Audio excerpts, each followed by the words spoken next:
The Lord be with you. A reading from the Holy Gospel according to John. Jesus said, Amen, amen, I say to you, whoever does not enter a sheepfold through the gate but climbs over elsewhere is a thief and a robber. But whoever enters to the gate is the shepherd of the sheep. The gatekeeper opens it for him, and the sheep hear his voice, as the shepherd calls his own sheep by name and leads them out. When he has driven out all his own, he walks ahead of them, and the sheep follow him because they recognize his voice. But they will not follow a stranger. They will run away from him because they do not recognize the voice of strangers. Although Jesus used this figure of speech, the Pharisees did not realize that he was trying to tell them. So Jesus said to them, Amen, amen, I say to you, I am the gate for the sheep. All who came before me are thieves and robbers, but the sheep did not listen to them. I am the gate. Whoever enters through me will be saved and will come in and go out and find pasture. A thief comes only to steal and slaughter and destroy. I came so that they might have life and have it more abundantly. The Gospel of the Lord. Good Shepherd Sunday today and World Day for Prayer for Vocations. So we join the church in praying for the vocations, not only for the religious, but also for the diocesan ministry. So there are two kinds of groups of priests. The religious priests and the secular priests. I belong to the secular priests. Religious priests, for example, Dominican fathers of ganito, ano ganito ang eskwelahan da? Angelico. Of course, Ateneo, Jesuits, Agustinian. We have missionaries like Mill Hill. Okay. But they're regular, meaning ruled with rules, with their constitution, and they live in a community. They profess the vows of poverty, chastity, and obedience. And their immediate superior is not the bishop, but their religious superior at different level. We have the house superior, we have the provincial superior, and then they have the supreme moderator. So they have their constitutions based on the foundational charism. Others, some work in the hospital, others in orphanages, schools, etc. Now we have also the secular priests. We call it diocesan priests. So diocesan priests like me and Opus Dei. Opus Dei is not a religious group. It's a secular group. What's the difference? The difference is that we are working in the world.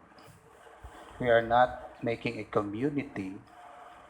We have a minimum experience of community, sacramental brotherhood, but we are not required to live in a community of 2, 3, or 5 persons in a religious community.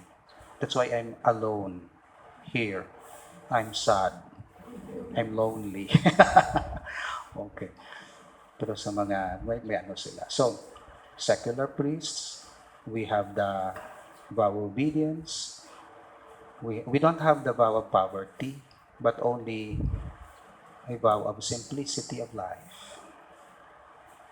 We can own things for pastoral purposes. We own cars, we own computers personally, but always in view of pastoral ministry, not for reason of luxury or convenience or etc., but always for pastoral purposes. So that's our life. Sometimes we are living as also as community, like Haro Cathedral, they are like 5 priests, 2 priests, sometimes we have assistant priests, but not required. Most of the priests are assigned um, alone in the parish, like Pitogo or Kalmay or Durog or MH del Pilar or Kaingin. Isa lang sila.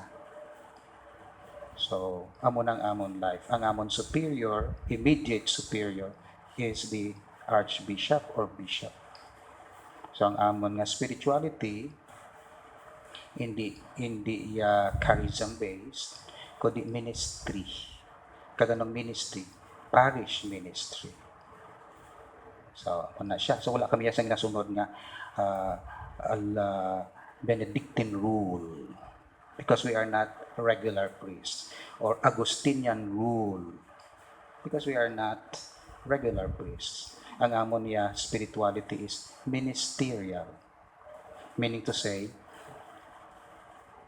nag-adjust kami.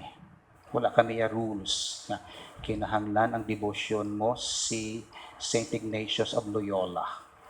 Hindi ako nag-transfer ako devotion. Sang ma-assign ako sa cathedral, the Our Lady of Candles. Sang ma-assign naman ko sa Uton, the Immaculate Conception. Sang ma-assign ako sa Alimudian, Santo Tomas de Villanueva.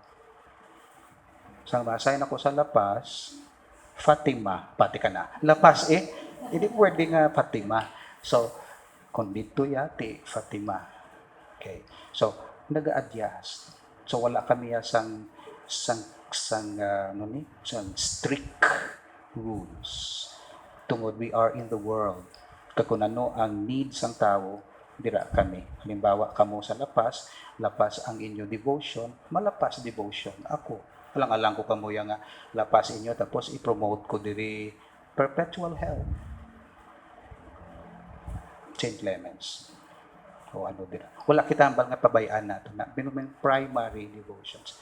Kung dito naman ako, halimbawa sa Pitugo, St. Isidore the Farber, na daga mo na siya ga-adjust. Now, kung assign ako sa gamay nga parokya, syempre ang akong life simple, depende sa needs ng tao sa parokya. Kung assign naman ako sa Forbes Park, siyempre di mo lalain naman ako. Sabi nyo, makilala nyo ako kung dito. Namin ko, hindi bad ina. Kaya nag-a-adjust ka sa needs ng tao. Kung assign ka naman sa amuning parokya, nag-a-adjust ikaw. Ang malain, kung di ka ka-adjust. Assign ka diri, lain mo way of life. Assign ka dito, wala shower wala, sobra ka man mo. Diri ka sa bukid mo, ngita kayo mo sang shower to. Nga mo na, kaano niya wala ni sang disang pizza.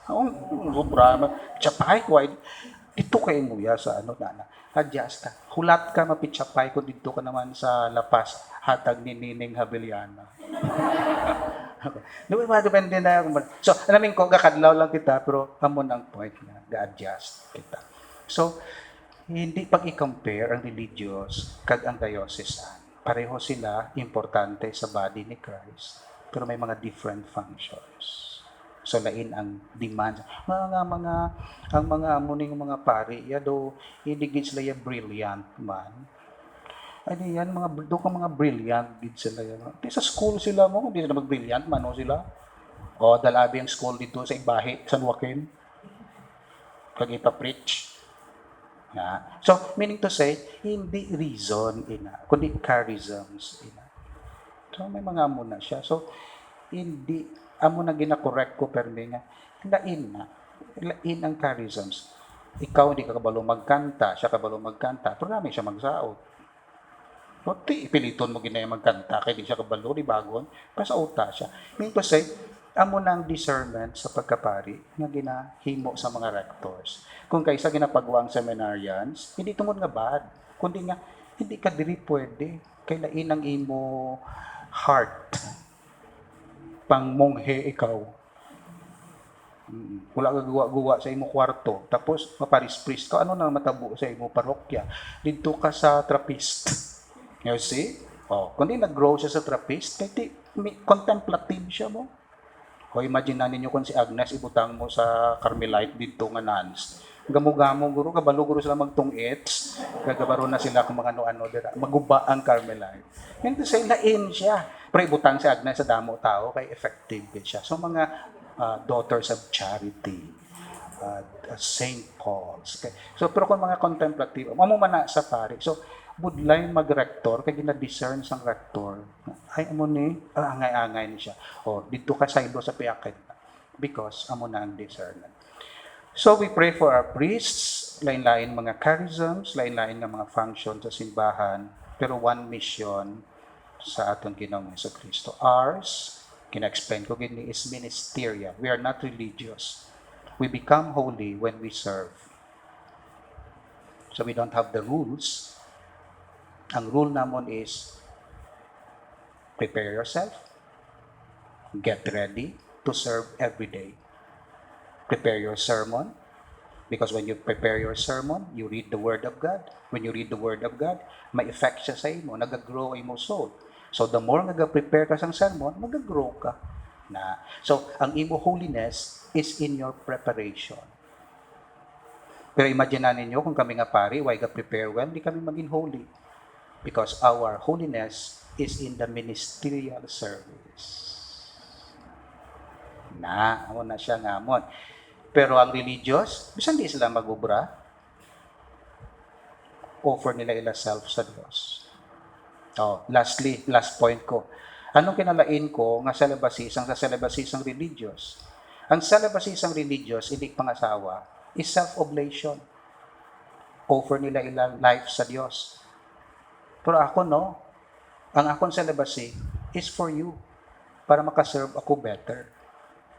You see? Lain siya nga perspective. Ila, tungod wala sila sa ministry nga demand, self-oblation lang, ila offering sa Dios, kay religious sila, although nga nag-work man sila, pero ang first demand is self-offering, amo no, is ministerial. That's why, ginademand sa amo ng celibacy because of you.